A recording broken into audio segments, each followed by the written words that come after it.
Menteri Sekretaris Negara Prasetyo Hadi mengatakan pemerintah sedang mencari skema terbaik untuk menyelesaikan utang Indonesia dalam proyek PT Kereta Cepat Indonesia-Cina atau KCIC.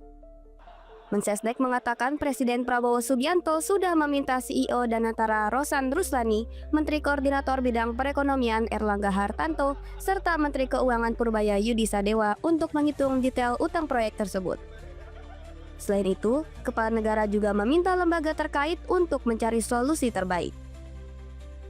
Kemarin dibahas, kemudian Pak Erlangga, Menko Edcon, Menteri Keuangan, kemudian CEO Danantara diminta untuk, sebagaimana tadi yang saya sampaikan, menghitung lagi detailnya, kemudian opsi-opsi untuk meminta misalnya perpanjangan masa pinjaman, bagian nanti dari skenario skema yang terbaik.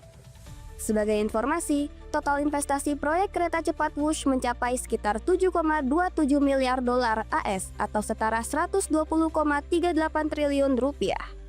Sekitar 75% dari nilai proyek tersebut dibiayai melalui pinjaman dari China Development Bank dengan bunga 2% per tahun.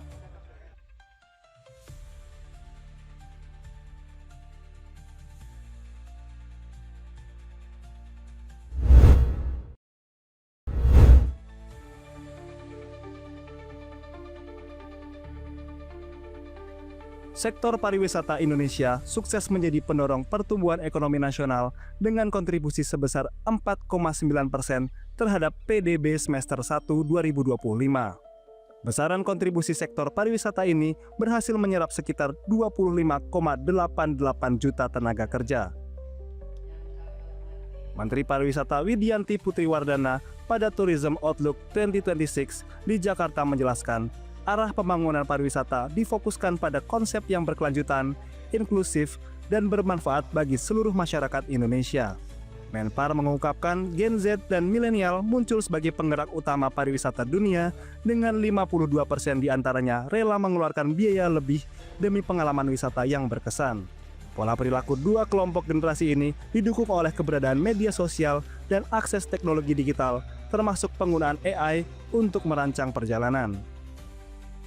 Gen Z dan milenial kini menjadi motor baru pertumbuhan pariwisata dunia dengan minat berwisata paling tinggi. Karena itu kita perlu menghadirkan pengalaman yang sesuai dengan preferensi mereka. Ada dua hal yang membedakan generasi ini, yaitu cara mereka mencari informasi dan alasan mereka berwisata. Dari sisi pencarian informasi, mereka mencari inspirasi dari media sosial, menonton konten dari kreator perjalanan, dan bahkan melalui menggunakan generative AI untuk merencanakan liburan.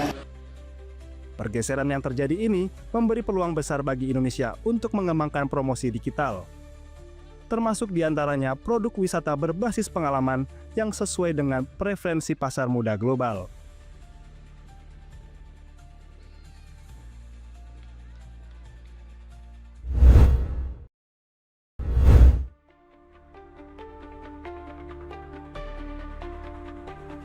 Tanggal 31 Oktober telah tiba. Tanggal ini tentunya identik dengan sebuah perayaan tahunan, yaitu Halloween. Dalam tradisi Halloween terdapat sejumlah keseruan, mulai dari mengenakan kostum menyeramkan hingga menghias ornamen labu dengan wajah atau lebih populer dikenal sebagai Jack-o'-lantern. Ya, jadi kostum ini emang lagi tren juga ya. Jadi memang yang kita memanfaatkannya ada aja sebenarnya, memanfaatkannya ada. Kebetulan mirip-mirip dukun ya, awalnya pengen dukun tapi kok lama-lama seruan jadi walid ya.